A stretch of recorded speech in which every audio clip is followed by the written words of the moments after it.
Boa tarde, senhoras e senhores. Sejam bem-vindos ao webcast e à teleconferência da BR Distribuidora com analistas e investidores para a apresentação de informações referentes aos resultados do segundo trimestre de 2020.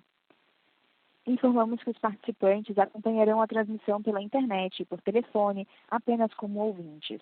Após a apresentação, será aberta a sessão de perguntas e respostas, quando serão dadas as orientações aos participantes.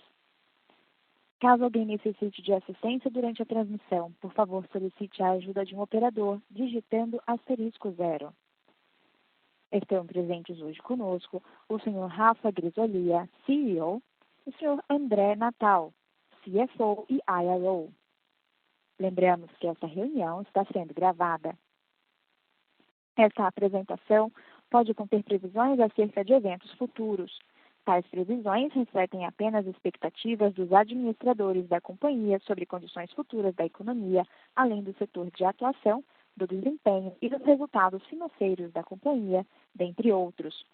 Os termos antecipa, acredita, espera, prevê, pretende, planeja, projeta, objetiva, deverá, bem como outros termos similares, visam a identificar tais previsões, as quais, evidentemente, envolvem riscos e incertezas previstos ou não pela companhia e, consequentemente, não são garantias de resultados futuros, os quais podem diferir das atuais expectativas.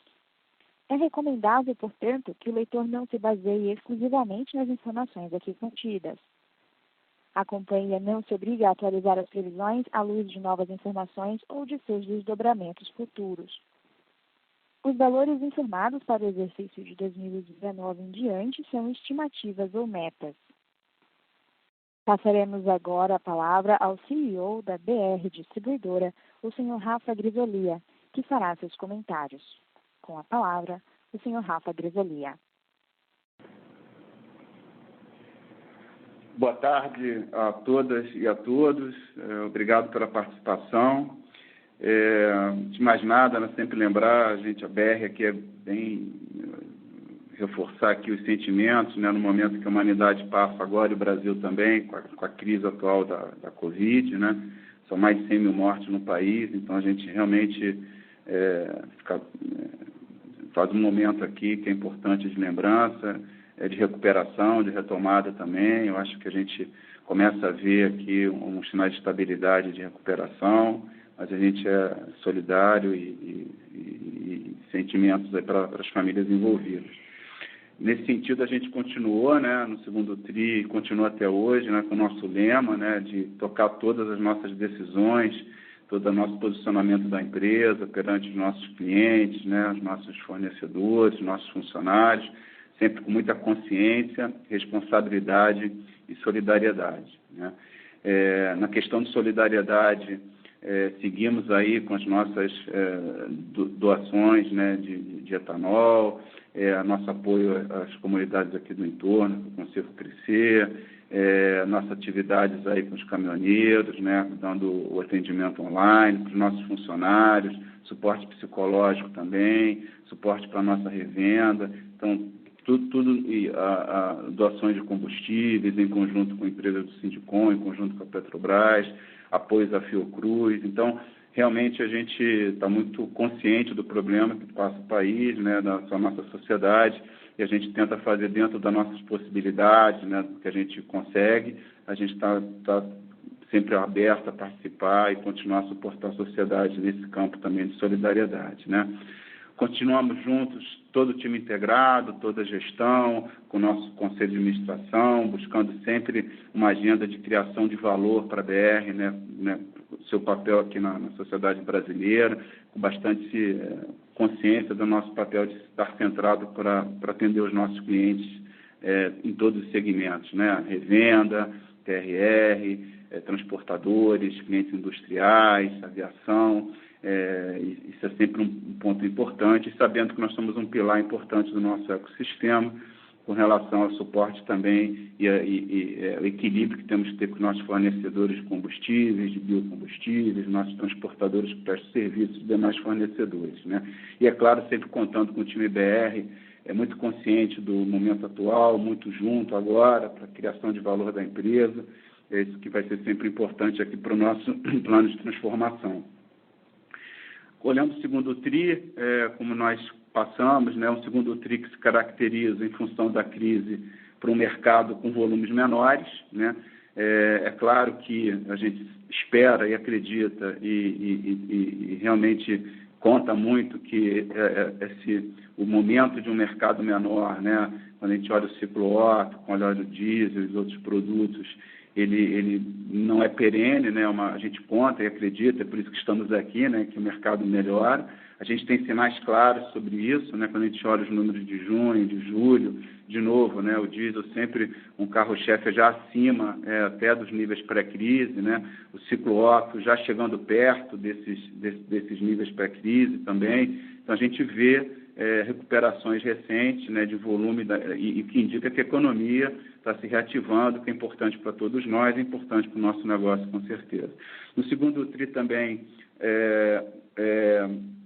você tem uma presença dos efeitos aí da commodity, né, quer dizer, os impactos que começaram no primeiro TRI, se aprofundaram com relação aos nossos posicionamentos de estoque até meados do segundo TRI, e isso afeta, tem uma dinâmica aí distinta dos resultados, que a gente já tentou passar aí no release, que, né, também contando que esse movimento, em função também, começou em função da própria crise, ele seja momentâneo, quer dizer, ele é pontual, e que os níveis atuais fiquem mais na normalidade, e ele se encerra, então, esse capítulo dentro do segundo TRI com relação às perdas de estoque, né?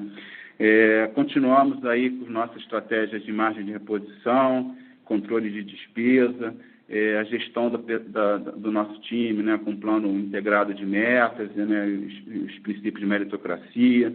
Continuamos atuando em todas as nossas 10 iniciativas de criação de valor, e com um objetivo muito claro, né, de que realmente criação de valor é uma proximidade grande dos nossos clientes, né? Realmente a gente está colocando muito foco no relacionamento em todos os segmentos, né, em todos mesmo, né? Revenda, TRRs, aviação, com os nossos clientes industriais, transportadores. É muito importante. Nós acho que essa crise traz uma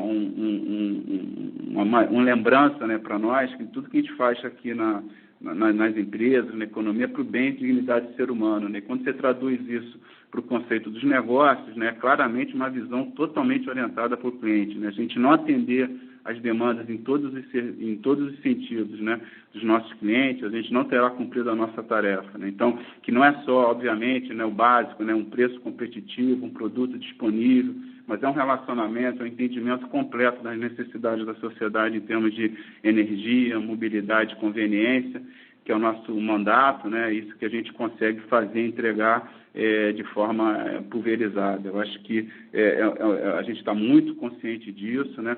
E a gente acredita que o reflexo disso nas nossas participações de mercado, né? Nossos market share em todos os segmentos que atuamos, né? Ele reflete essa vontade de reforçar o nosso relacionamento com os nossos clientes em todos os segmentos, e quanto a gente consegue, e o nosso mandato de trazer valor, né? Valor para os nossos clientes, para os nossos stakeholders de forma geral. Obviamente, ao ter sucesso com isso tudo, a gente traz valor para os nossos investidores, no sentido de a gente trazer ideias novas, propostas novas, valor realmente, de fato, para o nosso mercado. Nessa linha, no trimestre também a gente celebrou e conseguiu executar, e estamos aí avançando na parceria lá com a B2W Loja Americana no produto AMI, né, para revenda, né, o quanto tem sido bastante sucesso, a gente trazer essa ideia de valor, que o nosso revendedor talvez sozinho não conseguisse fazer uma negociação ou trazer um valor, como a gente consegue trazer com a AMI, e a gente propôs isso, e a forma de executar, porque não é só trazer o produto, mas também como é que a jornada do cliente funciona, como é que a jornada do revendedor ao utilizar o AMI também deve funcionar. Então, a gente tem trabalhado muito nesse sentido. É esse tipo de exemplo que a gente gosta, que quer e tenta trazer, e vai tentar trazer cada vez mais para o mercado com relação a propostas de valor. Vale o mesmo também para os segmentos industriais. A gente está trazendo novidades aí de aplicativos na aviação, estamos trazendo aí novidades para os nossos clientes industriais também. A gente tem bastante ideias e intenções aqui de trazer uma agenda de valor positiva para todos os nossos clientes, sem dúvida alguma. Tá? A gente traz também recentemente, a gente voltamos aí no sentimento de, apesar da crise, apesar do momento que o Brasil vive, mas por acreditar numa retomada, a gente começa a nossa campanha publicitária novamente, numa campanha que estava praticamente pronta nas vésperas da crise, né? Obviamente, a gente acabou fazendo movimentos publicitários de suporte à sociedade. Agora que a gente tem um caminho de retomada, a gente enxerga, acredita mais nele, a gente também começa uma campanha nova, né, de mostrar o posicionamento da BR, suas fortalezas, o que ela oferece aí para o mercado, a sua linha de trazer energia com as cores do Brasil, o posicionamento de Brasil, né? O pessoal estava até brincando aqui, né? Call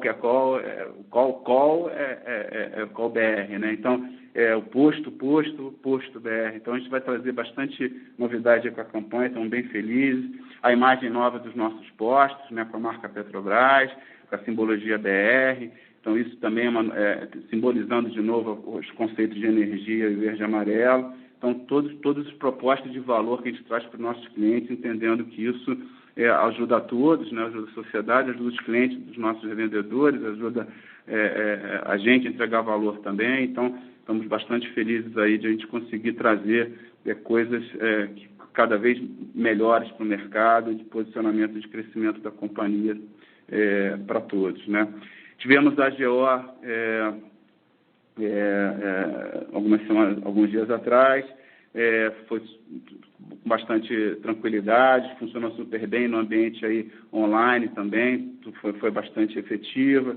Aprovamos finalmente, conseguimos aprovar, fizemos a AGO finalmente, né, conseguimos aprovar a remuneração de longo prazo para todas as lideranças, não somente para o management.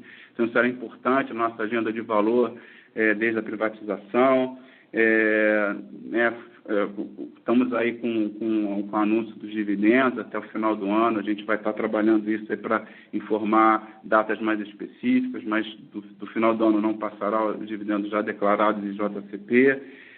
E amanhã, no final do dia, a gente também solta um relatório de sustentabilidade, né, que é uma plataforma importante. A gente está um pouquinho atrasado, já devíamos ter soltado, mas amanhã, quinta-feira, final do dia, a gente solta o nosso relatório de sustentabilidade em relação ao ano de 2019.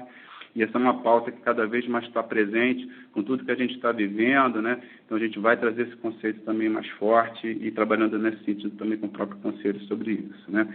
Então, são as palavras aí que eu tinha que falar, mais colocar para todos, de novo, e abrindo aí o espaço para a gente fazer perguntas e comentários. Obrigado a todos novamente pela participação.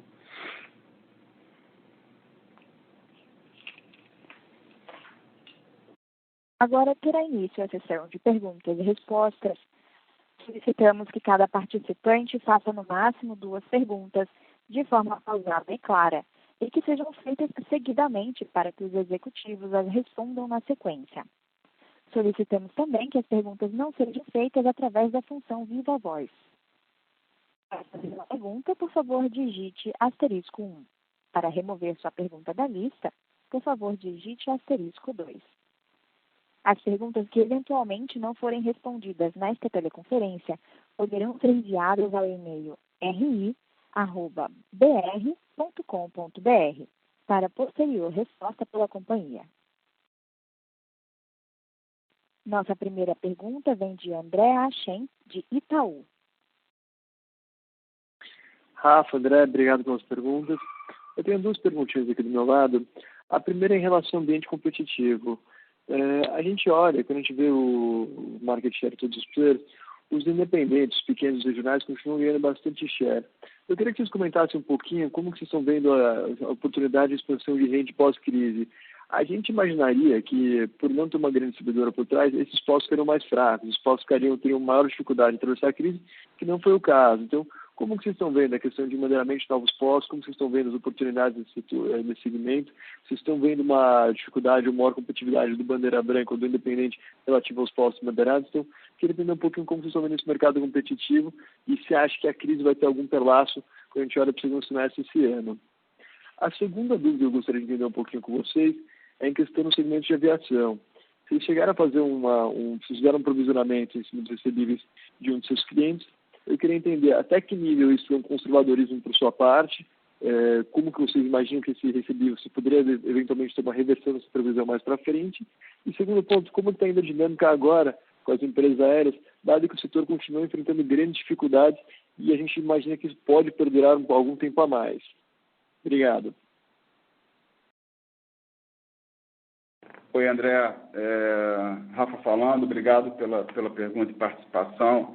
Eu fazer uns breves comentários aqui, né? Com relação aos postos que tem outras marcas que não são das maiores, ou que a gente costuma chamar de bandeira branca, eu acho que o que a gente vê no segundo semestre são alguns movimentos, né? Com relação e função desses movimentos que a gente tomou ações também de suporte à nossa revenda, né? É claro que um posto que tem uma estrutura de custo um pouco mais baixa, alguns compromissos diferenciados de um posto que tem uma estrutura maior, uma rede maior, que tem seus compromissos com a própria marca, né, com uma loja de conveniência, eventualmente pode estar em posições, e isso é muito caso a caso, tá? Mas de forma geral, a gente tentou equilibrar, né, vamos dizer assim, a situação para a nossa revenda, dando suportes específicos caso a caso de créditos, fora as ações que a gente tomou com relação à adquirência, isenção de royalties, diferimento de aluguéis, né? Então, de forma geral, isso é muito específico para a questão da crise, né? Estruturalmente, né, a gente tem sim, e está dentro, né, se você olhar nesse sentido, toda a proposta de valor que a gente traduz aqui didaticamente nas 10 iniciativas, ela tem a objetivo, a função, a visão, né, de entregar valor para o nosso cliente, né? Então, que é o nosso, né, diretamente a revenda, no caso do varejo, mas lembrando que é uma situação de B2B2C, né? A gente vende, né? A gente tem o nosso cliente direto, que é um revendedor, no sistema de franquia, e tem o cliente, né? Que é a sociedade, o consumidor desse nosso revendedor. Então, a gente tem que criar uma proposta de valor consciente de que é um B2B2C. E isso que a gente tem que trazer de forma estruturada, cada vez com exemplos bons, né? Como a gente está trazendo agora nesse momento com a AME, essa parceria que a gente conseguiu fechar com a AME, com um nível de acompanhamento das duas empresas, né, tanto da BR quanto da loja americana, muito intenso, né, frequência de todo o meu envolvimento pessoal, do CEO da loja, semanal de acompanhamento, de execução mesmo, de boa execução, de transformação da jornada do cliente, tanto consumidor quanto da revenda, né, do revendedor. Então, é essa proposta de valor que a gente tem que trazer acima, né, para que qualquer empreendedor no Brasil que tenha, né, que ainda está composto sem a nossa bandeira, né, ele se sinta entusiasmado de aderir à nossa rede. É isso que a gente, acho que eu coloco aqui que a gente está tentando trazer e bolar soluções nesse sentido, tá? Então, eu acho que, e isso é claro, não é só a questão de produtos novos, mas questão também de você fazer funcionar todas as nossas 10 iniciativas, né? Precificação, a gente comprar produtos, as nossas energias de forma adequada, com competitividade, a gente conseguir posicionar isso, atender o serviço de logística, de entrega, né?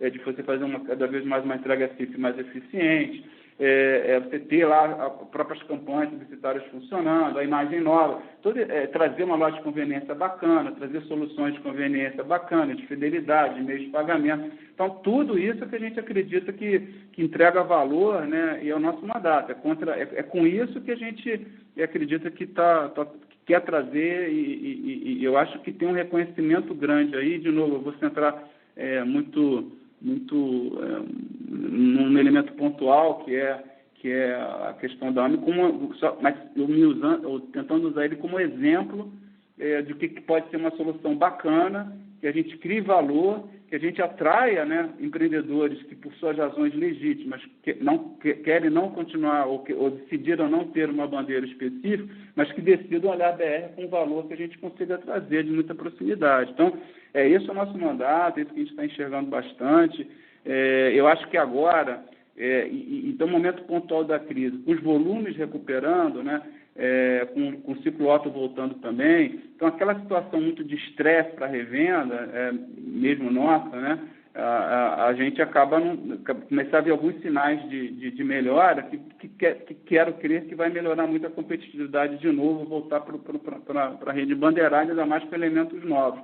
Mas é um dia a dia, uma execução que a gente precisa trazer valor para ser atrativo aí para quem já está na nossa revenda e os potenciais novos revendedores que a gente quer sair com o mercado. Todo o sistema tem que funcionar, não é só também os elementos de produtos novos, mas também a nossa capacidade de entregar logística e produtos de forma competitiva e ter posicionamento correto de price. A gente dá também informações de pricing coordenadas, é claro, e dentro do todo ambiente regulatório, mas que ajude, né, também os revendedores a se posicionar com seus próprios preços. Né? Então, é isso que a gente está querendo trazer, eu acho que isso tem valor. Né? Então, é por isso que a gente está trabalhando nisso. Eu acho que agora, com a melhora dos volumes, e eu acho que eu traduzo isso de forma muito quando a gente analisa os dados de share. Né? Se você os últimos números de market share, os últimos publicados, você vê como estamos resilientes, né? Como eu tentei falar na falação inicial, né? Sobre como a gente está com equilíbrio bacana aí entre margem e share, que é claro que sempre tem que buscar o máximo de tudo, né? Mas eu acho que o posicionamento com relação à nossa revenda se traduz muito no nosso posicionamento de share, que a gente tem feito aí avanços importantes, né? Com relação à aviação, eu acho que, estou até falando aqui com alguns gerentes aqui que estão aqui na mesa, a gente já vive aviação, eu vivi em especial aviação nos anos 90. O momento agora da aviação ele é diferente, ele é estrutural. Primeiro, as empresas hoje de aviação no Brasil, né, as líderes, são empresas muito bem administradas, conhecem o setor de aviação, sabem, enfim, diferente do que talvez a gente tenha experimentado, o Brasil tenha experimentado no passado, né?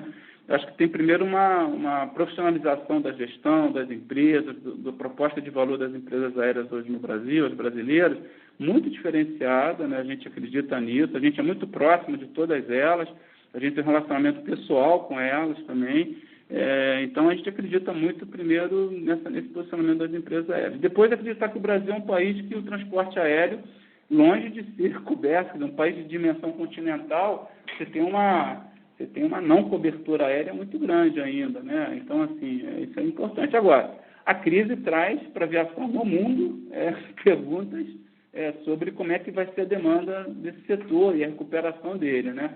O André aqui, a gente fez algumas análises aí com dados da IATA, para o nosso posicionamento de crédito, até para o reconhecimento, né, das PDDs que a gente precisou fazer, mas tem recuperação, né? Agora, ela é mais lenta, não é na velocidade que a gente está vendo no diesel, por exemplo, ou muito menos no ciclo Otto, ela é mais lenta, e a gente vai estar atento aqui para olhar a melhor forma de criação, tanto de ficar próximo aos nossos clientes, né, de dar soluções de relacionamento. É claro que dentro do que a gente pode, né, a gente não pode, a gente está sempre criando valor, né, a gente não tem capacidade infinita de suporte, isso não existe, né, a gente precisa criar valor.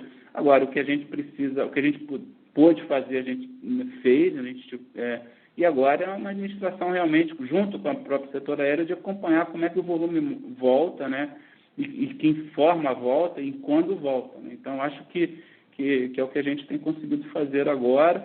E é claro que quanto mais longo esse retorno, mais lá na frente a gente vai pensar sobre coisas mais estruturadas. Nesse momento, realmente é um monitoramento muito claro do que está acontecendo, sem tomar posições bruscas de um lado ou de outro, com relação a esperar como é que o mercado se comporta, eu diria de forma global, né? É uma pergunta que valeria para a humanidade, né? Como é que a gente vai se comportar e a gente vai encontrar as ações mais estruturadas. No curto prazo, é uma administração muito próxima do entendimento das empresas aéreas, acreditar que a profissionalização hoje das empresas brasileiras é muito boa, a gente tem esse relacionamento, e que a gente vai estar monitorando aí nos próximos meses o desenrolar aqui da demanda. Né?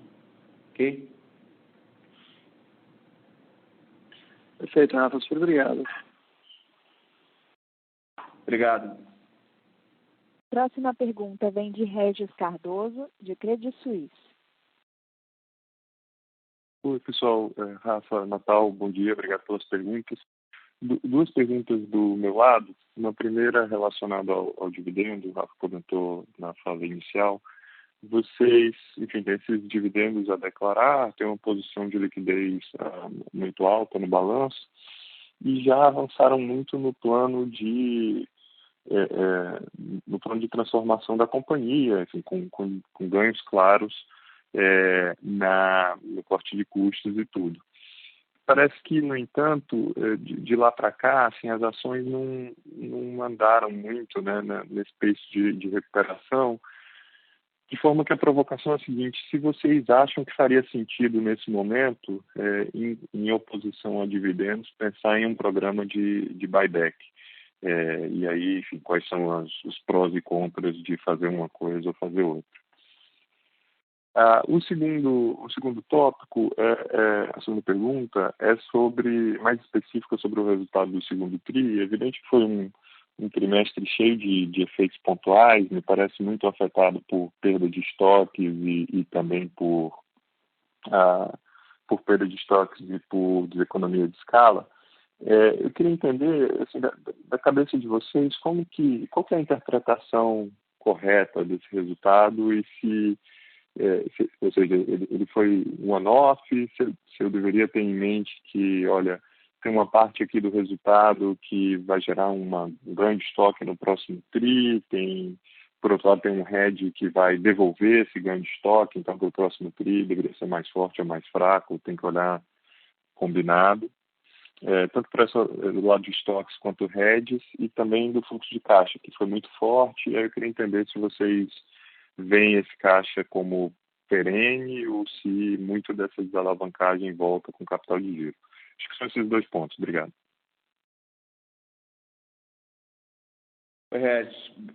Obrigado aí pelas perguntas. Eu ia começar a falar até do fluxo de caixa aqui, ligar com dividendos, mas, de novo, né, a política, não é nem política, né, eu acho que o pensamento sobre dividendos dentro da BR é aquele de uma empresa que é naturalmente geradora de caixa, tá? Em vários cenários, né? Pelo aquele posicionamento estrutural da BR, que ela já tem, né, na sua forma de investimentos passados ou de custo afundado, investimentos que tem para toda a nossa logística, toda a nossa estrutura da empresa, o que dá um potencial de valor importante de como a gente pode criar mais valor ainda, né, dentro da BR.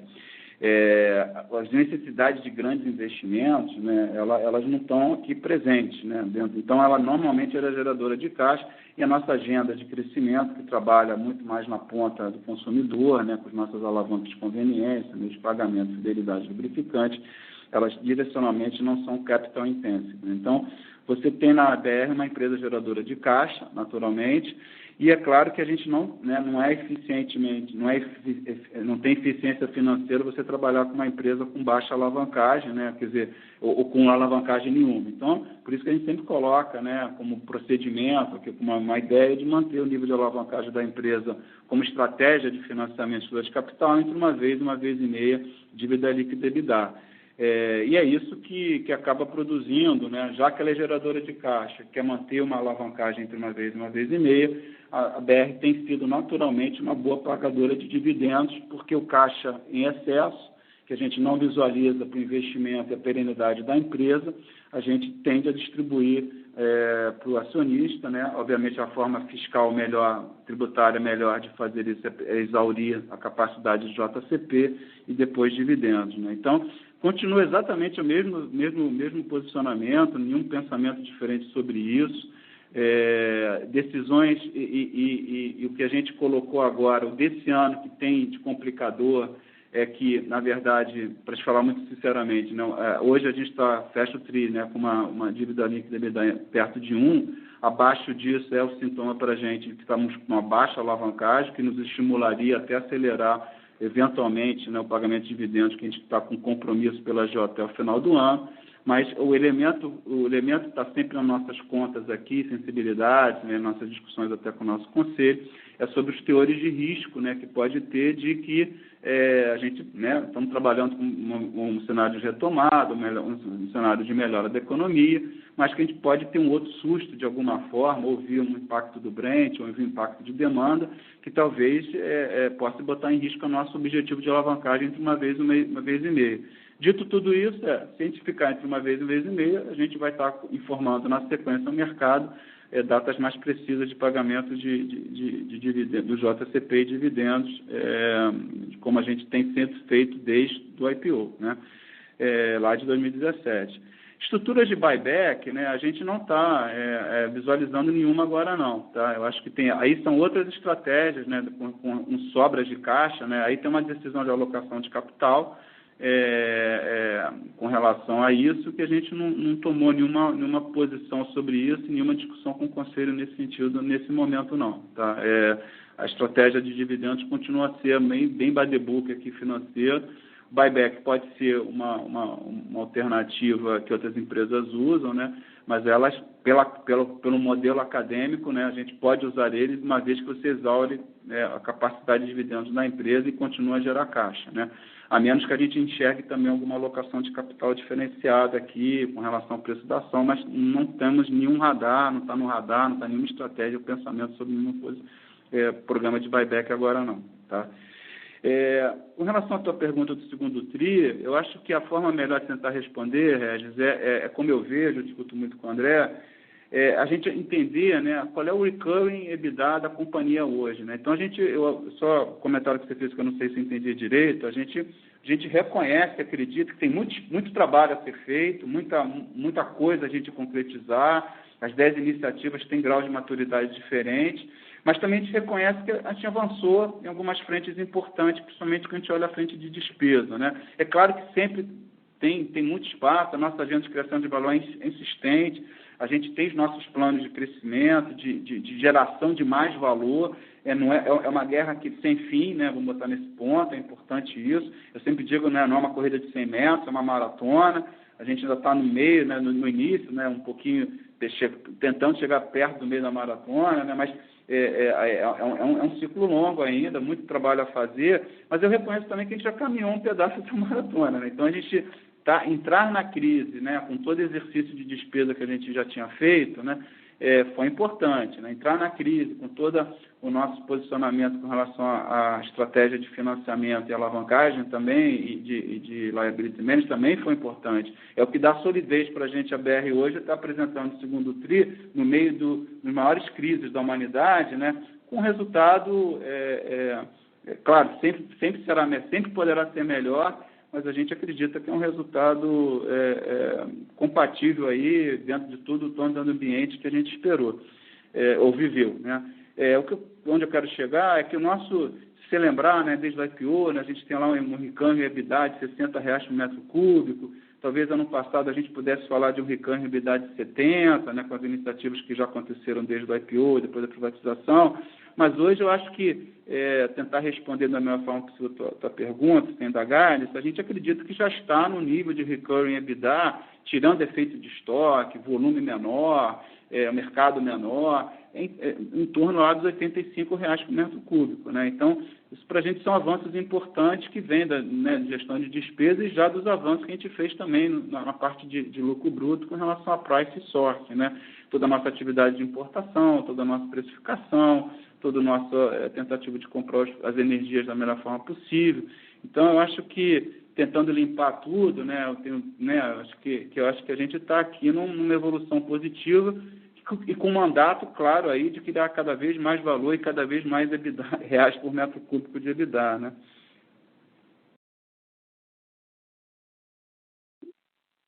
Super claro, Rafa. Obrigado pelas respostas completas. Parabéns pelo resultado. Enfim, foi no contexto muito difícil. Acho que foi um resultado muito bom.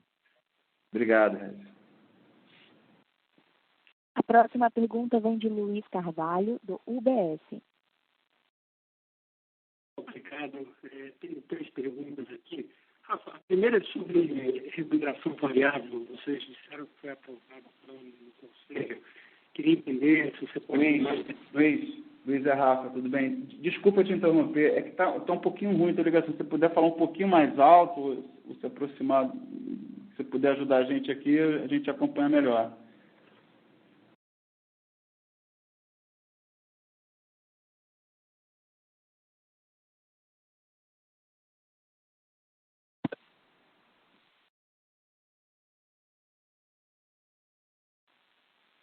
O senhor Luiz Carvalho irá se reconectar.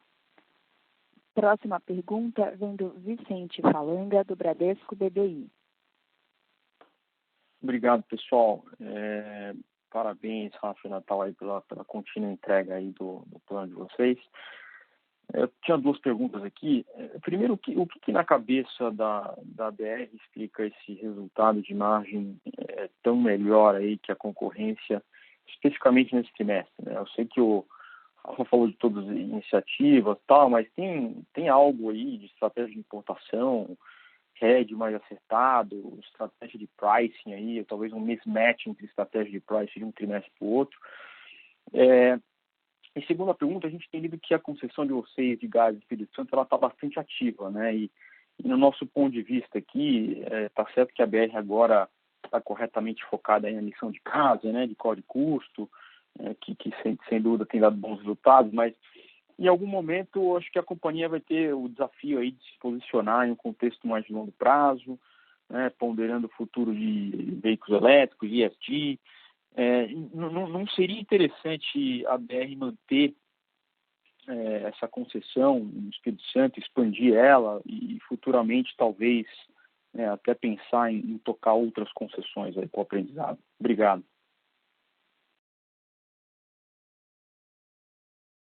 Oi, Vicente. Rafa falando. Obrigado aí pela participação. Vicente, vou tentar responder a sua primeira pergunta. Sinceramente, a gente não... Estamos olhando aí os resultados nossos, né? Primeiro, é claro, os da concorrência, a gente está mais primeiras análises, né? O que eu gostaria de centrar só a tua primeira pergunta é mais do que a gente acredita e fez, tá? Um pouco do que a gente falou aqui um pouquinho antes, que é uma consistência de uma entrega de valor para os nossos clientes, tá? Acho que é isso que é importante. Então, a gente tentou, com o nosso posicionamento de margem, de sell-in, né, para os nossos clientes todos, não só revenda, mas também os TRS, para os nossos clientes industriais, a gente tentou manter nossa consistência com os nossos objetivos de criação de valor, com as nossas margens, com o que a gente oferece. A gente está mantendo uma consistência nisso, né? É claro que tem as movimentações do preço da commodity afetam essas precificações no tempo, né? Quando você tem oportunidades e desafios aqui, mas a gente está mantendo sempre uma consistência. Eu acho que do nosso lado aqui, que eu posso te falar, é que não tem nenhum elemento aqui, até como eu respondi na pergunta anterior do Regis, assim, tirando esses efeitos que são extra, né? Quer dizer, com relação ao volume de um mercado que está menor. A BR continua a manter sua participação mesmo nesse mercado menor. O efeito de commodity caindo, né? A BR continua a manter as suas estratégias de precificação com margens de reposição competitivas e saudáveis. Com a crise acontecendo, os nossos clientes, principalmente na revenda, empreendedores, né, com as dificuldades em cada cidade, a gente tentando suportar e estar próximo. Então, a gente está mantendo toda uma agenda de valor consistente aqui para o que a gente acredita, né? Mesmo no setor de aviação, a gente também, né, sabendo as nossas limitações, a gente não deixou de criar, não teve aqui subsídio de nada, teve um posicionamento muito próximo dos clientes, né, com relação ao entendimento, e os clientes também entenderam as nossas limitações, que a gente podia ou não podia ajudar, né? Então, eu acho que a gente está tentando manter uma consistência de operação, de muita disciplina de execução, dessa proposta ser consistente com tudo que a gente tem se propôs a fazer lá na privatização, né? E com os elementos novos, né, que a gente está tentando trazer, uma imagem nova, né, mais moderna de um posto, de novo, né, um produto novo como o da AME, a gente vai trazer outros, né. Eu acho que tem um pouco aí a minha resposta, pelo menos pelo nosso lado, a minha leitura, tem uma consistência que a gente está fazendo, tá? Então, com o nosso controle de despesa, a gente passou a crise, a gente fez contingenciamentos, A gente já tinha feito um plano de transformação organizacional, uma nova... Então, assim, eu acho que tem uma consistência aqui de um plano que aconteceu, que está acontecendo e com muita coisa ainda para ser feita, trabalhada. A gente precisa gerar mais valor, a gente sabe que tem essa capacidade, a BR nos entusiasma, né, com essa oportunidade de geração de valor que ela tem, tá? E sempre no sentido muito amplo, que a gente compra as energias, né, a gente entrega as energias para a sociedade, as energias que a sociedade escolher, com conveniência, para a sua mobilidade. É isso que a gente está se propondo a fazer cada vez melhor e mais, né? Na tua pergunta, a segunda pergunta, a gente está numa abertura muito grande com relação a isso, né? Então, é claro que combustíveis, né, e biocombustíveis vão ficar na matriz energética brasileira por muito tempo. Os biocombustíveis é uma decisão que a sociedade brasileira já tomou, tem muito a ver com a sua vocação agrícola, a gente acredita e suporta, né? A gente é impelido a isso na medida em que os clientes pedem a utilização de biocombustíveis, né? Tanto na mistura da gasolina, quanto na própria compra do hidratado, até nas misturas com biodiesel. Então, a gente participa, acredita, isso que a sociedade, então a gente entrega essa energia. Mas tem outras que a sociedade também está começando a usar diferente, como você falou, tem a questão, de algum momento, né, da eletrificação, você tem até demandas com relação a nossos próprios clientes e vendedores industriais de tamanhos distintos, que precisam, por exemplo, ter acesso a mercado livre de eletricidade que não tem, né? Ou não consegue, a gente pode trazer, a gente está no nosso, não tem nenhum guide sobre isso, né? A gente está trabalhando no futuro breve, trazer aqui ideias sobre uma comercializadora de energia, com relação ao gás, é uma decisão que muitos clientes industriais nossos estão saindo dos combustíveis, né? Óleo combustível, por exemplo, e indo para o mercado de gás, né? Uma energia mais eficiente, mais barata, né? Mais dentro das regras da consciência de environment hoje em dia sobre menos poluentes. E a gente também está muito ligado sobre isso, né? Então, sempre na ótica do que o cliente, né, decide, a gente quer estar lá presente para entregar dentro do nosso escopo e mandato também soluções com relação a gás, né? A gente tem uma parceria nesse momento de estudo e de avaliação de como desenvolver o GNL no Brasil com a Gola, né? Isso é público. A gente está avançando aí em discussões eventuais internas nossas, com o nosso próprio conselho, sobre como é que a gente posiciona isso no mercado. Daqui a pouquinho pode ter algumas notícias sobre isso. A gente acredita, a gente teve autorização da ANP de ser uma comercializadora de gás. Então, a gente também, a partir do momento que a legislação de gás se solidifica, a gente vai achar um espaço para a BR também encontrar seu mandato também como comercializadora de gás. E temos lá a nossa parceria com o Estado do Espírito Santo, né, com o governador Casagrande, um grande parceiro. A gente criou agora esse gás, somos lá sócios com participação econômica um pouquinho maior, mas o controle é do Estado. E estamos avaliando também posicionamento. De novo, nossa vocação não está na produção das energias, né? A gente não é refinador, não é produtor de etanol, dificilmente a gente será um dia produtor de gás, alguma coisa parecida, mas acho que a partir dali, né, a partir do momento que a gente compra as energias e consegue entregar para a sociedade, o nosso mandato tem mais a ver com a palavra comercializadora do que com a palavra, talvez, com produtora, com certeza não, e talvez um pouco híbrido aqui com a distribuidora. Então, pode ter decisões que a gente venha, modelos, né? Nesse momento, com a S-Gás, a gente continuamos sócios lá, estamos operando a empresa, estamos ajudando o Estado, trabalhando em conjunto com o Estado do Espírito Santo para o desenvolvimento do gás lá, que é um Estado muito aberto para isso, né? Bastante bacana a posição do governador. E a gente vai encontrar outros elementos aí também. O próprio Estado tem intenção, já anunciada também pública, né, dele mesmo vender o controle da empresa, né, e a gente vai tomar as decisões em função disso junto com o Estado, né, enfim, continuar com uma participação, zerar a nossa participação, depende de como for feito o processo, mas essas são próximas etapas que a gente vai estar trabalhando aqui junto com o Estado, sempre dentro de uma agenda de criação de valor para a BR, e nesse posicionamento que a gente quer entregar as energias que a sociedade escolher, né? Então, e no mercado de gás é uma decisão que a sociedade está trabalhando, sim, e que talvez para a gente vai ter de impacto nacional, vai ser muito mais a gente trabalhar com uma comercializadora de gás e tendo aí a posicionamento eventual, né, com desenvolvimento eventual de GNL com a Gola, e a nossa decisão sobre esse gás, a gente vem junto aí no trabalho conjunto com o Estado. Espero ter te respondido aí, Vicente. Então, respondeu sim, Rafa. Se permitir só um follow-up rápido, com relação à comercializadora de gás, vocês já estão fazendo aí, indo atrás de sourcing aí de gás natural.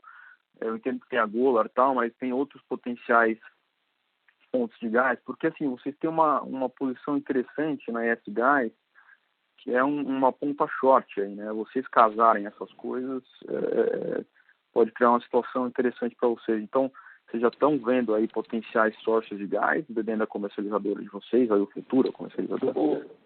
Então, Vicente, a comercializadora de gás, qualquer planejamento sobre ela, né, a gente precisa muito acompanhar o ambiente regulatório, né, o ambiente de legislação, a solidificação desse ambiente, né, para a gente avançar. Eu acho que em termos de maturidade, mas sim, de forma geral, sim, vamos olhar todos os aspectos, mas o que está mais maduro aqui, a gente realmente desenvolver os projetos mais próximos de maturidade, realmente na questão do GNL e a parceria com a Gola, que a gente em breve pode estar aí, eventualmente, se a gente passar pelas aprovações e revisões devidas, a gente pode ter aí alguns movimentos interessantes, né? Porque o GNL é o que está mais maduro aqui de discussão, com mais solidez aí dessa parceria.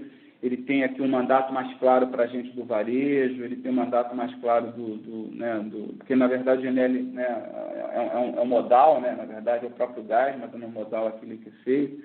Então, aí tem coisas bacanas aí que estão mais... se eu tivesse que falar alguma coisa, vai vir se vier, vai vir mais novidades mais recentes em relação ao GNL, a parceria com a Gola, e, na sequência, a gente vai falar alguma coisa sobre o comercializador de gás, sim. Mas, sim, e depois a S-Gás é uma outra decisão também que a gente está tomando junto com o governo do Estado e a nossa estratégia toda com relação a gás. Valeu, Rafa. Obrigado. A próxima pergunta vem de Luiz Carvalho, do Banco UBS. Oi, Rafa. Natal, obrigado aí. Desculpa pelo problema técnico. Tenho 3 perguntas também. Voltando na primeira, em relação à remuneração variável, vocês aprovaram a questão da remuneração variável do management nessa última GO. Queria entender se tem algum detalhe que vocês podem dividir com a gente, com os investidores, que a gente deve olhar nesse sentido. Segundo, em relação ao refino, vocês já disseram que fora, obviamente, de uma potencial compra aqui uma das refinarias, mas que vocês estariam negociando com possíveis compradores. E agora que a RLAM já entrou numa fase mais avançada de negociação, queria saber se vocês já estão em contato com alguns dos potenciais compradores, negociando eventualmente contratos de longo prazo. E a terceira, se possível, uma pergunta que eu fiz também no controle do primeiro trimestre, olhando de forma mais recorrente, primeiro trimestre eles entregaram uma coisa próxima de 85, agora próximo dos 90. Dado todo o andamento que vocês deram ali naqueles itens que vocês dão, o que vocês acham ainda que ainda dá para capturar aí nos próximos trimestres? Obrigado.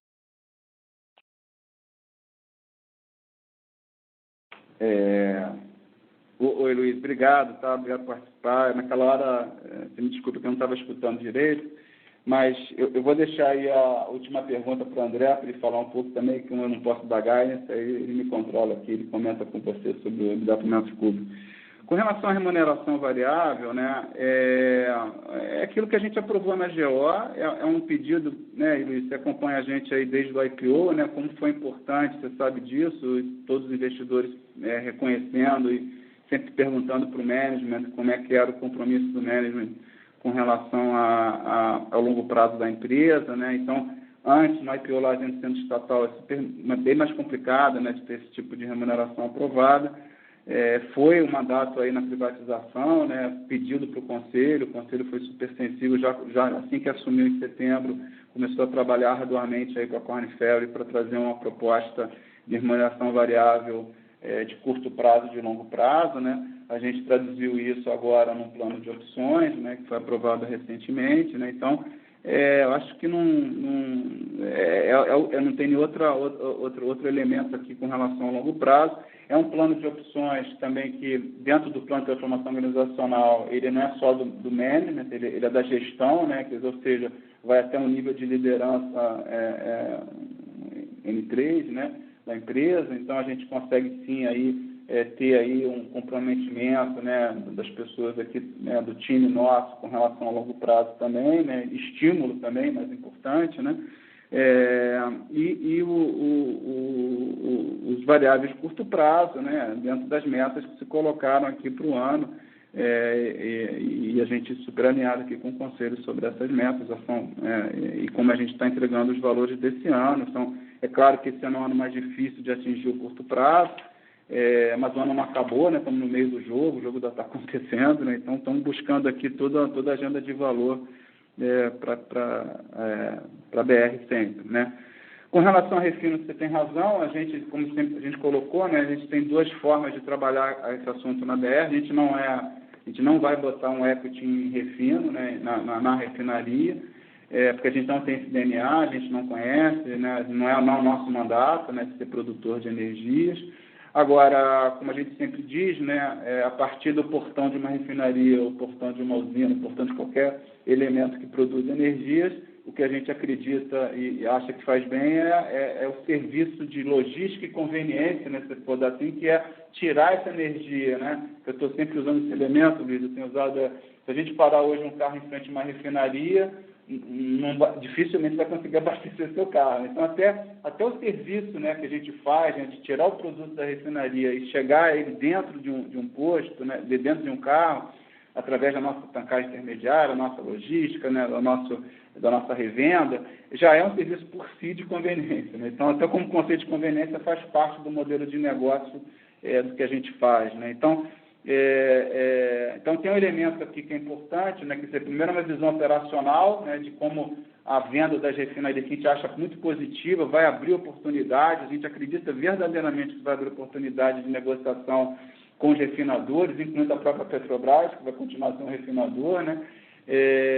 Mas tem um elemento de posicionamento logístico que, marginalmente, dependendo da refinaria, a gente precisa fazer um investimento adicional de logística. Aí sim tem um CAPEX que a gente está sempre disponível a fazer com relação a posicionamentos logísticos, que a gente já está, inclusive, investindo, dependendo da refinaria envolvida. Ou da região que a refinaria envolvida influencia, né?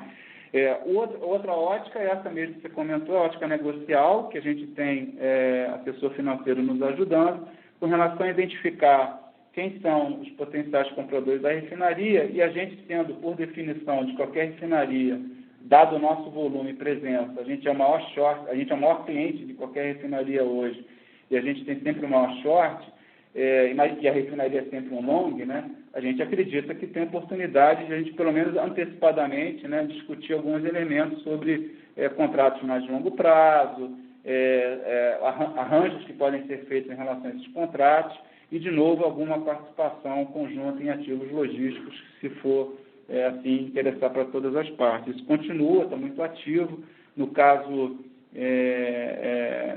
da refinaria já envolvida, já temos aí discussões, sim, avançadas acontecendo, e também vale de forma geral, eu diria, para todo o processo da Petrobras, as nossas negociações também, dentro das nossas limitações, dentro dos aspectos regulatórios, aspectos de legislação, a gente está fazendo o máximo aqui de criação de valor para a BR nesse sentido também, tá bom? Passar aqui para o André, para a sua pergunta aqui de recorrência, né, no final. Bom, Luiz. Fala, Luiz, tudo bem? Então, comentando um pouco, quer dizer, a gente, obviamente, tem muitos efeitos one-offs no trimestre, mas, como você bem notou, limpando por efeitos estoque, hedge, enfim, e outros não recorrentes, você poderia escolher um número ali entre 80 e 85, que a gente teria feito com toda a dinâmica ainda da crise, da deseconomia de escala que se deu no TRI, enfim, de todas as questões que afetaram.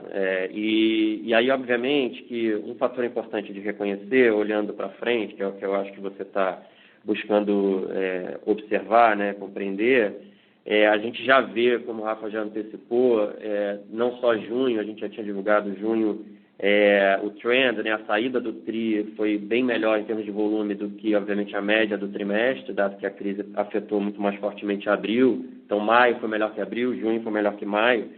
E a gente já tem visto viu um julho bastante forte em termos de volume. Quer dizer, julho já recupera bastante em todos os produtos em relação a junho, né? Então, isso é um fator, estou enfatizando ele, porque acho que ele é super relevante para explicar que tem um upside que certamente ele não está capturado nessa margem de 80 a 85 que a gente está observando nesse TRI, né, pós-ajustes, que ela decorre exatamente da deseconomia de escala que se deu, e à medida que a gente continue vendo a retomada da mobilidade e gerando essas recuperações de volume nos patamares que a gente tem visto, dos volumes já chegarem, no caso do diesel já superou razoavelmente o volume pré-crise ali, óbvio tem ajustes sazonais a fazer, mas assim, olhando simplesmente contra o período imediatamente anterior ao início da crise, a gente já vê uma recuperação bastante forte em todos os produtos, tá? Tirando, obviamente, a aviação, que não voltou ainda àqueles patamares, mas que já recupera em relação ao low que a gente observou na média desse trimestre. Então, isso tudo nos dá alguma expectativa, né, alguma convicção de que esse efeito de deseconomia de escala ele vai se desfazendo ao longo desses próximos meses. Isso, para você ter uma ideia, esse fator sozinho respondeu por mais do que os R$8 que subiram na despesa unitária. Então, assim, por efeito escala tão somente, a gente teria subido R$12, R$13 de custo unitário. Não subimos tudo isso porque a gente fez um contingenciamento de custo importante. Então, acho que isso foi um fator relevante aqui da nossa atuação durante a crise, de justamente tentar conter o nível de despesas e conter um pedaço desse efeito escala. Mas ele é um efeito que, obviamente, ele é muito grande, né? Imagina, na aviação teve 80% de redução de volume, né? Não existe 80% de corte de custos, a menos que você desmonte a operação. Então, isso diz, quer dizer, esse efeito se desfaz. Então, você facilmente poderia adicionar isso, imaginando, né? Se você acredita nesse cenário de recuperação como a gente tem observado, isso seria um fator a se somar a esse patamar desse trimestre. Um outro fator que eu destacaria é o fator de saving de importação. Acho que a gente, dadas as circunstâncias de arbitragem que aconteceram no trimestre, a gente conseguiu navegar bem, porque a gente teve, de fato, alguns meses dentro do TRI de arbitragem negativa no preço local versus internacional. Isso quer dizer que, e a gente acho que conseguiu ler bem aqui, enfim, e conseguiu não ter cargas chegando nessas horas de arbitragem negativa, e conseguimos ainda fazer um saving positivo no trimestre, mas bastante aquém daquele que tínhamos feito no primeiro TRI. Então, esse efeito de saving também explicou algo como R$8 a menos na comparação sequencial. Então, assim, tentando imaginar um mundo normalizado e a gente sustentando esses níveis de margem de reposição, que também foram, acho que uma combinação favorável do TRI, né, de uma margem que até se expandiu um pouquinho em relação ao outro, que já tinha sido forte, mas com ganho de share em paralelo, né? Então, fizemos uma margem boa com share bom, com share em crescimento no B2B e no B2C. Então, a gente mantendo esse nível de margem de reposição e fazendo esses ajustes de despesa e de saving de importação por conta do retorno da economia de escala, a gente poderia imaginar de superar com alguma folga esse patamar dos R$90. Você sabe que a gente não dá guidance, então estou tentando te guiar aqui um pouco por fatores importantes que afetaram particularmente esse TRI, que não deveriam estar presentes para frente.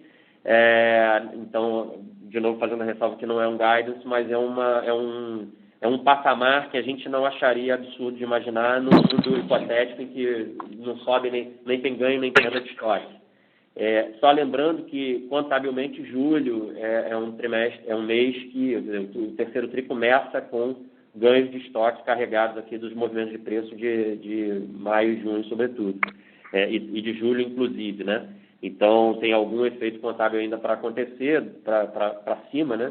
Mas pensando no recorrente, obviamente, a gente tem que desconsiderar essa parte e aí pensar que esses patamares que eu te falei, eles deveriam ser razoáveis de imaginar num mundo mais normalizado, já com volumes em recuperação.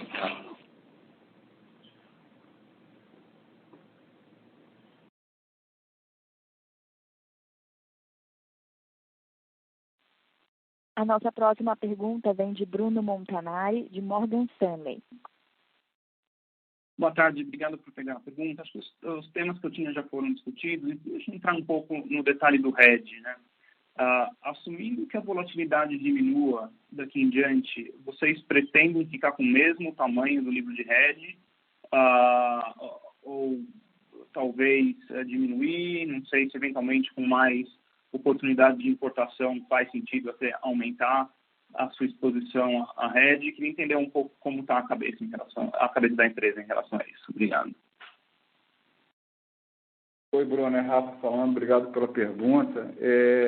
Só deixando bem claro, né, quando a gente fala de hedge aqui, é o hedge na importação, né? A gente não tem nenhuma política de hedge com relação a estoques em geral, né? Podemos até ter, mas não é o que nós temos hoje. Então, e por que eu estou comentando isso? Porque, na verdade, o hedge de importação, ele obviamente só é feito quando a gente importa, né? Quando a gente faz a importação. E ele tem uma lógica, né? Porque a decisão de importar ou não dentro da BR é uma decisão de qualquer empresa, né? Mas para a gente, como a gente tem, né, acessos a todos os mercados, a gente pode comprar de fora ou comprar das refinarias locais. Então, e como a gente quer ser o mais eficiente possível na compra, a gente tem que olhar as alternativas e ver o que faz mais sentido em termos para os nossos clientes de um custo bacana aí entre comprar localmente e comprar de fora. A partir do momento que a gente faz essa avaliação e decide importar, tem um operacional, quer dizer, é um hedge automático que vem dentro da decisão de importação, né? Porque tem os times, né, de quando você contrata o barco, quando o barco é carregado e quando o barco é descarregado aqui no Brasil, ele tem times que, daquela decisão que a gente tomou vis-à-vis a arbitragem de comprar localmente das refinarias locais, a gente precisa fazer a estrutura de hedge para poder justificar ou nos proteger dessa decisão, né? Então, é isso que a gente faz, tá? Não tem nada além disso. E está totalmente ligada com o volume. E a decisão primeira, que é vamos importar ou não vamos importar. Como no final do primeiro TRI, e em especial no segundo, as posições que a gente tinha feito de importação eram muito grandes, eram grandes, e aí porque a gente entendeu que a nossa estratégia era vis-à-vis dos preços locais, né? É claro que durante o segundo TRI, mais para o final e agora, essas arbitragens estão menores, então você pode ter volumes diferenciados que a gente importou, por exemplo, no primeiro TRI, né? Agora, como o Brent variou muito, né, você tem, nessas estratégias, é que você acaba olhando mais o resultado dessa proteção natural de uma importação, é que eles têm os seus efeitos mais visíveis, porque o Brent teve a variação que a gente viu aí nos primeiros meses do ano, né? Então, tentando responder a sua pergunta, ele tem todo um sentido operacional, que, como o André falou aqui na pergunta anterior, sobre tirando um mundo hipotético que ele não existe, quando o Brent varia, não variasse, você praticamente não teria o efeito do hedge de importação de forma significativa nos nossos resultados. Fato é que, na verdade, o mundo real é que o Brent varia. Obviamente, a gente não imagina, embora aconteça, né, variações do tipo que a gente viu nos primeiros meses do ano, mas não é o que a gente tem visto nas últimas semanas ou meses, né? Então, nesse momento, a cabeça nossa é continuar com esse posicionamento de que qualquer importação que a gente faça, ela tem que trabalhar dentro de uma lógica sem ser especulativa, né, de que talvez, né, movimentos recentes, se não tivesse feito tanto hedge, né, vamos pensar assim, pudesse até ter preços melhores, mas a gente tem uma estratégia muito conservadora de proteção da decisão primeira. Quando a gente olha a arbitragem, ela existe em determinado polo, a gente quer travar aquela arbitragem sem especular que daria para ganhar um pouco mais, né? Então, a gente vai continuar nesse procedimento até que seja revisto, né? Mas, assim, realmente é um hedge ligado à importação e, por tabela, está ligado à nossa decisão de arbitragem de importação. Tá claro. Obrigado, Rafa. Obrigado. A próxima pergunta vem de Rodolfo Ângelo, de JP Morgan.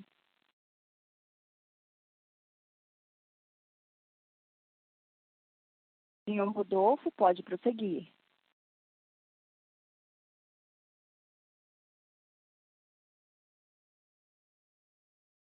Senhor Rodolfo, por gentileza, pode prosseguir.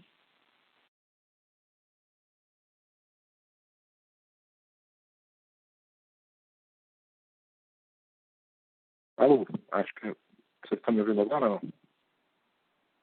Estamos sim, Rodolfo. É Rafa falando. Opa, tá com problemas técnicos aqui, desculpa, gente. Eu ia agradecer, acho que grande parte das perguntas já foi respondida, mas eu queria só tocar no ponto em relação a reposicionamento de imagem, de marca e tal. Como é que a gente deve pensar em CAPEX por posto? Como é que tem sido a estratégia aí para captura de novos postos? E se pudesse comentar também um pouquinho como é que está a competição na ponta por embandeiramento. Obrigado, gente. Oi, Rodolfo. É Rafa falando. Obrigado aí pela participação e pergunta. Excelente pergunta, tá, Rodolfo? Realmente,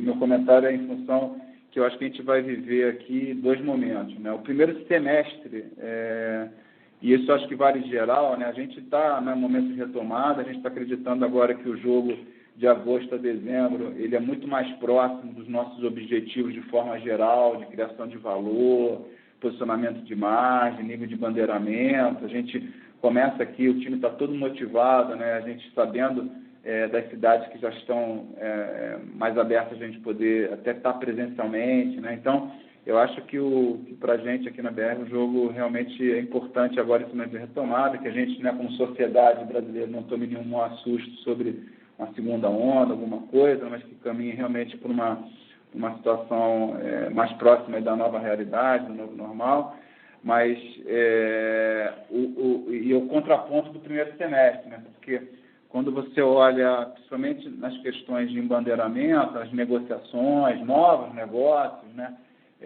Até as renovações, teve muita dificuldade, né, com relação a contato com o cliente, né? A gente sabe que o revendedor, como é muito natural, né? A gente faz as negociações presenciais, nosso time de vendas também, de proteger o nosso time, né? De cuidados aí, de não poder se locomover tanto, né?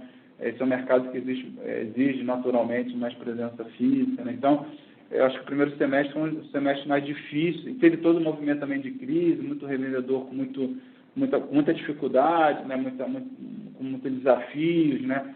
E aí você tem um semestre que eu acho que eu poderia aqui, de novo sendo a Gatti, a gente está tocando a empresa, né? O time do Flávio lá, né? Comercial, com muito cuidado para que o segundo semestre seja um jogo totalmente diferente do que a gente viu no primeiro, com relação aos novos negócios e com relação às nossas renovações e novos clientes e novos revendedores, né?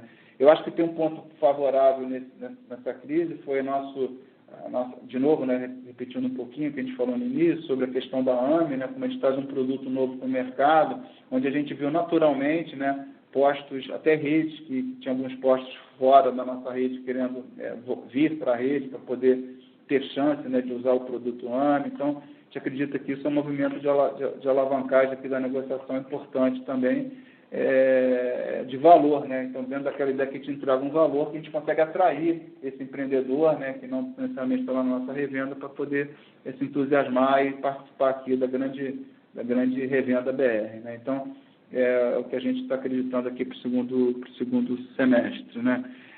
Com relação a margens, né, eu acho que a gente deu um bom disclosure aí no release, né? A gente tem conseguido manter as nossas margens de reposição, de comercialização próximas, levemente acima até dos nossos objetivos, né? E propiciando, né, um equilíbrio justo, né, com o nosso vendedor com relação ao varejo, né? Então, o que a gente sabe, né, que tem uma margem integrada do preço de refinaria ao preço bomba, e a gente tentou achar o ponto de equilíbrio ótimo aqui para a BR e ótimo para o revendedor, porque os dois têm que ganhar, né? Senão não é uma situação, qualquer desequilíbrio disso não acaba gerando valor para ninguém. Então, a gente acredita muito nesse balanço, a gente está procurando isso, que todos nós a revenda, a gente ganhe junto, que a gente consiga entregar o máximo de valor para o cliente final do revendedor. Então, assim, dentro das margens de comercialização, a gente está caminhando, sim, para um ambiente aqui de objetivo. A gente tem visto comportamentos da concorrência um pouquinho diferenciados, né? Talvez a gente está mantendo a nossa consistência com relação à nossa precificação de sell-in e sempre observando que o mercado também está praticando, né, os nossos concorrentes, e a partir daí como os concorrentes afetam os respectivos preços bombas também das suas redes, né, do seu posicionamento com a sua bandeira branca, e a gente conseguir passar isso para os nossos revendedores também, achando esse ponto de equilíbrio, né, de rentabilidade para os dois lados, né? Então, estão muito ativos nisso. O time de vendas o dia a dia deles e nós aqui na diretoria, a gente minimamente, né, semanalmente, a gente está acompanhando isso com muito detalhe. Tá? Então, é um momento muito crítico a gente continuar a nossa agenda estruturante de criação de valor, de presença para o nosso cliente, de relacionamento, mas tem que observar, sim, essas flutuações todas de mercado, essas movimentações de sorte. Então, tudo isso a gente está batendo muito no fio da meada, que é um pouco do que a gente também traz aí no segundo trimestre de resultado, que apesar dos efeitos muito grandes aí com relação à variação de estoque, né, você tem aí um posicionamento nosso claro sobre nossa competitividade e melhora nas nossas margens de reposição e comercialização.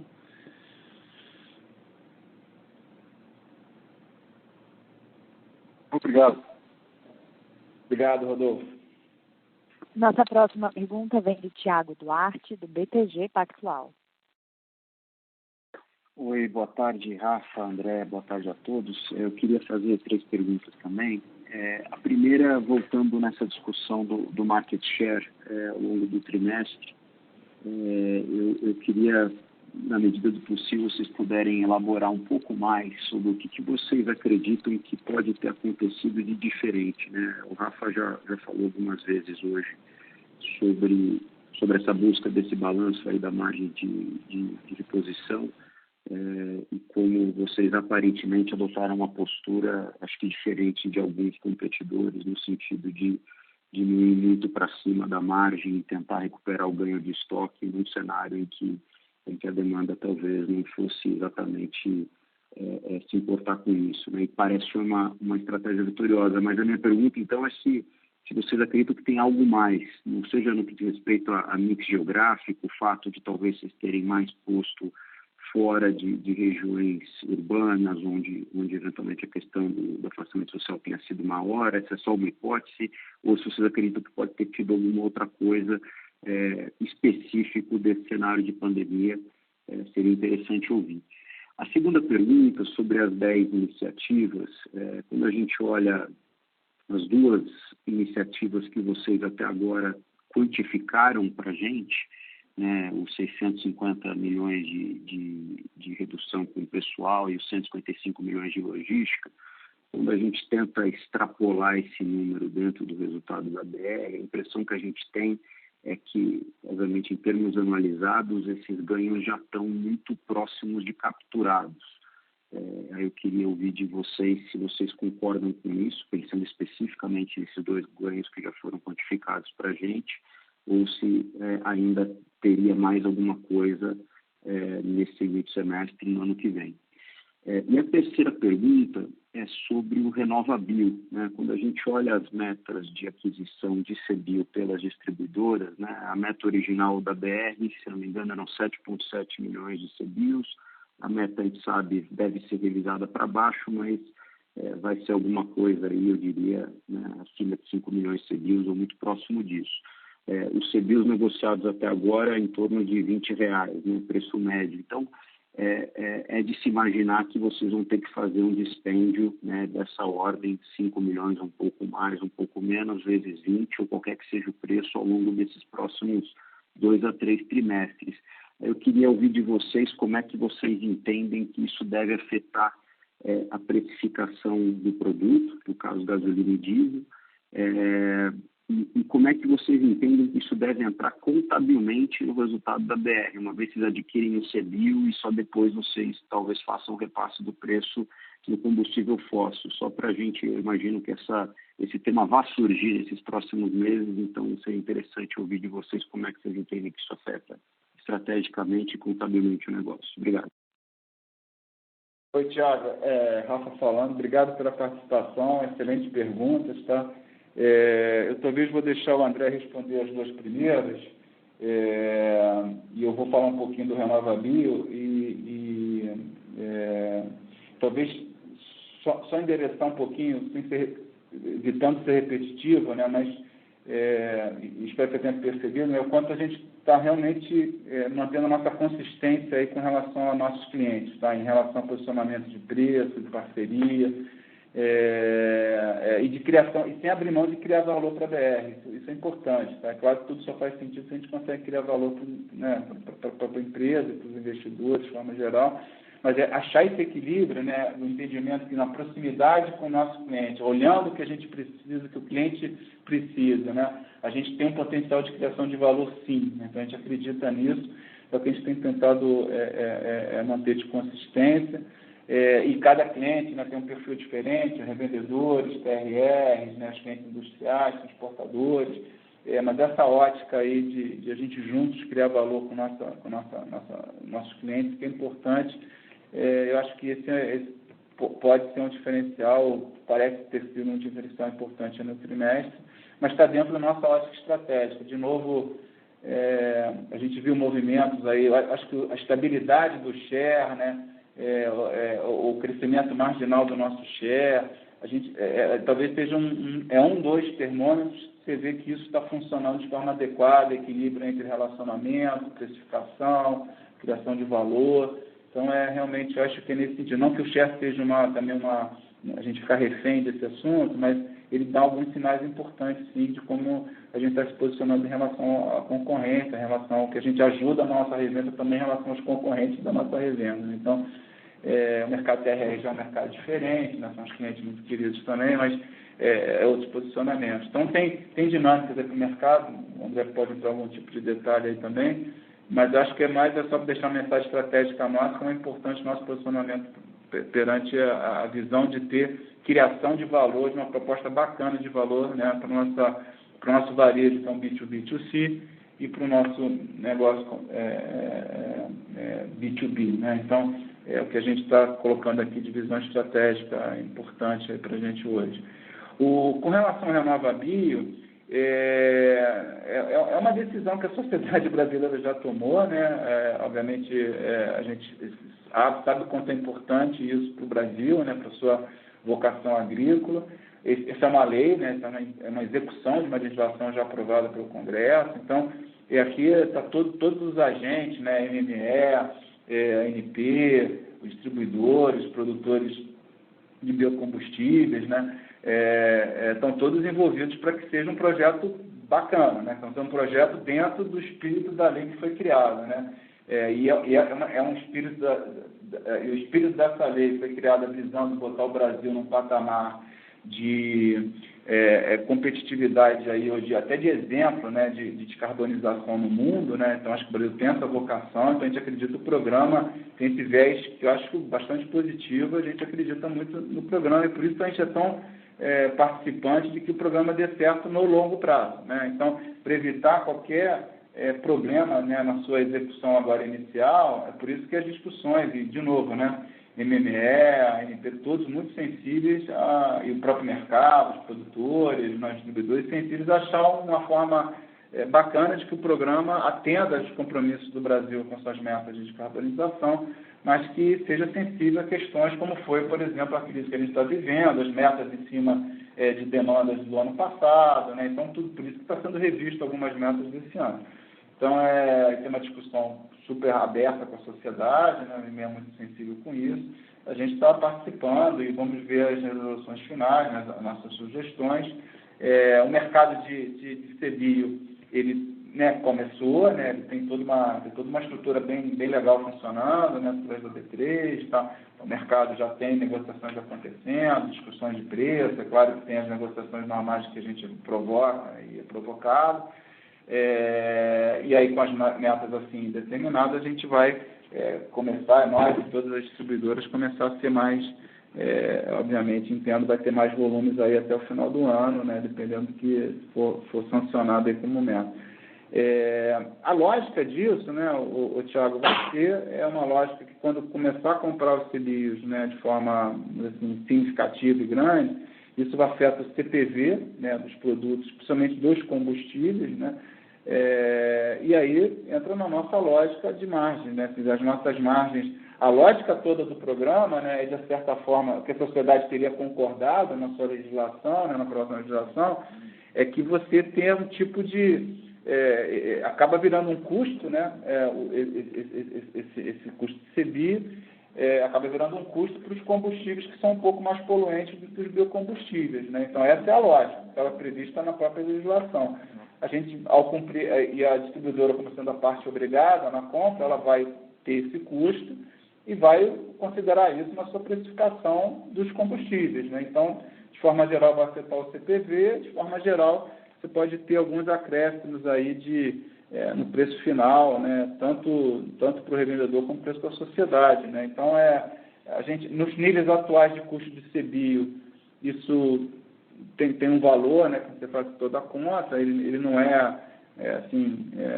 realmente, e é isso que a discussão bacana que a gente está tendo aqui com a ANP, né, e todo o setor, é que ele seja diluído ao longo do tempo, né, porque para a sociedade, no tempo, ela fazer a sua opção, fazer a sua conta, se vale a pena, né, usar, né, um produto, uma gasolina não diesel, ao invés de usar um pouco mais de etanol ou de outro biocombustível, né? Então, isso aí é a lógica que está por trás dessa precificação. Então, o que vai acontecer aqui nos próximos meses, nesse custo que está hoje o CBio, né, pode ser que ele diminua, pode ser que ele suba um pouco, mas ele naturalmente entra no nosso custo CPV e naturalmente ele entra numa lógica de competição, de como o mercado é livre, de quem que faz o preço final, com uma tendência, né, uma derivada possível que marginalmente tem aumento do preço dos combustíveis por causa disso, né? Porque está todo mundo trabalhando que seja o mais diferido, o mais marginal possível, mas que está dentro da lógica da própria legislação que foi aprovada, que deu origem ao Renovabilis. Eu vou passar para o André aqui as duas primeiras perguntas. Tiago, bem, obrigado aí pelas perguntas, cara. Eu acho que na questão tua de market share, eu acho que o Rafa tocou na palavra principal, que é consistência, né? Você sabe que, obviamente, a nossa margem ela é uma fração ínfima do preço final, né, do combustível, dados os níveis de tributação e etc. Então, é sempre muito tentador para o setor, historicamente o setor se comportou assim, né, quando há variações grandes do nível geral de preços, é sempre um momento em que há grandes também variações de margem, há sempre uma tentação muito grande de fazer grandes capturas ou, eventualmente, o contrário, né, de você agressivar em termos da sua margem, buscando market share, mas é sempre o que a gente acredita e vem falando, acho que já faz mais de um ano que a gente tem falado isso e acho que tem se comportado dessa forma, né, é que a gente não vê isso como um tiro curto, é uma maratona, né, e a consistência, pensando que o business não é um business de fazer margem num trimestre específico, mas é um business de relacionamento, de construção de uma parceria com os nossos revendedores ao longo de um período longo. Isso nos leva a acreditar que essa estratégia de ser consistente, como você falou muito bem, de não buscarmos ou evitarmos volatilidades exacerbadas como tentativa de mitigar efeitos de estoque para cima e para baixo, eu acho que essa estratégia ela é vencedora de fato no prazo longo e acho que ela já tem gerado alguns frutos aqui. Então, eu acho que não tem nenhuma bala de prata, não teve nenhuma coisa muito diferente. Os movimentos de share eles foram consistentes e compatíveis com as competitividades de preço que a gente buscou. E aí é o pacote todo, né? Como a Rafa sempre fala aqui, das iniciativas como um todo atuando em conjunto. Então, é um sourcing mais competitivo, é a gente buscando save de importação, é a gente tendo um pricing mais detalhado, mais cuidadoso, etc. Quer dizer, é uma proposta de valor melhor na ponta. Tudo isso, obviamente, está playing a role nesse momento, mas eu acho que o grande ponto é que a gente, de fato, evitou de fazer grandes capturas e em momentos como esse, de grande volatilidade do preço, né, do preço da commodity em si, essa consistência se mostra mais importante. Então, a gente conseguiu, acho que, fazer um bom balanço entre o que a gente capturou. A gente teve um pouquinho mais de margem de reposição, mas de longe não compatíveis, né, com as variações de estoque. Então, a gente não buscou fazer uma coisa em detrimento da outra, em compensação pela outra. E a gente acredita, de fato, nisso estruturalmente como forma de a gente se comportar frente à nossa revenda. A gente acha importante que a nossa revenda veja no nosso comportamento de pricing essa consistência ao longo do tempo, tá? E eu acho que isso tem sido super relevante. Foi relevante, inclusive, como forma de permitir, de alguma maneira, que a nossa revenda também expandisse margem no momento do ápice da crise, e isso foi super relevante para eles, porque era um momento de contração volumétrica expressiva, né? Então, alguma compensação de ampliação de margem bruta era muito importante de acontecer. Isso, de alguma forma, acho que deu uma injeção de fôlego ao nosso ecossistema, e a gente ficou muito satisfeito que esse balanço no final, na saída aqui desse túnel da crise, né, acreditando que já estamos nesse ponto, eu acho que essa luz está se mostrando, essa estratégia está se mostrando vencedora, né, de uma consistência no market share e de novo, né, assim, foi uma variação muito positiva de share, né? A gente está falando de 1,2 pontos percentuais na revenda, está falando de 2,4 no B2B, num cenário, assim, e num período relativamente curto. Então, acho que isso foi fruto aí dessas coisas. Não tem nenhuma coisa exógena a isso que me pareça ter tido uma influência relevante, tá? E na tua segunda pergunta sobre despesa, de fato, você, quando olha numa comparação, sei lá, se você quiser comparar com o ano anterior ou qualquer comparação desse tipo, de fato você vai ver o nosso nível de despesa bastante menor. A gente já tinha dito que tinha metas razoavelmente agressivas para esse ano em relação ao ano anterior. A gente já vinha, mesmo no pré-crise, né, mesmo antes de pensar em qualquer tipo de contingência, a gente já vinha executando ligeiramente abaixo das metas que a gente tinha estabelecido, que já eram bastante expressivas, né? Obviamente que no período do ápice da crise a gente fez contingências importantes e eles se materializaram agora no trimestre, acho que está bem fácil de ver aí no resultado. Pelo menos 80 milhões tri contra tri. Agora, de novo, a gente acha que o efeito full dessas iniciativas aqui ele não está, de fato, price in, ou seja, a parte de pessoal é um gradual, a gente já comentou algumas vezes aqui em outros trimestres, e, de fato, aqueles números eles estão confirmados aqui, na nossa melhor opinião, até o momento, tanto do frete quanto de pessoal, e as demais despesas, que a gente também não deu um número público, mas que tem um papel muito relevante, foram muito relevantes aqui nesses contingenciamentos, mas que o impacto full só vai acontecer no ano que vem. Então, eu diria que, por uma razão indireta, por conta das contingências, acaba tendo a impressão de que todo o impacto já aconteceu agora. E, na verdade, não é bem isso. Na verdade, tem um pedaço do impacto das coisas que a gente fez que vão se materializar efetivamente somente em 2021, ou seja, pegando o ano cheio, mas que foram compensados aqui por outros cortes mais de curto prazo, que levaram talvez a um número mais parecido com o que deveria ser o ano que vem, né? Então, isso tudo para dizer que a gente não vê, quer dizer, a gente vê o ano que vem, de fato, como o ano que, pela primeira vez, a gente vai ver materializadas 100% das iniciativas, tais como a gente descreveu, tá? Excelente, muito claro. Obrigado, pessoal. Obrigada a todos. Neste momento, encerramos a sessão de perguntas e respostas. Com a palavra, o senhor Rafa Grisolia para os comentários finais. Queria agradecer a participação de todas e todos, contando aí um Brasil de retomada e que a gente passe logo essa crise como humanidade, né? Um abraço a todos e falamos na sequência. Senhoras e senhores, o áudio desta teleconferência e a apresentação de slides estarão disponíveis no site de investidores da companhia, no endereço ri.br.com.br. Muito obrigada pela sua participação e tenham uma boa tarde.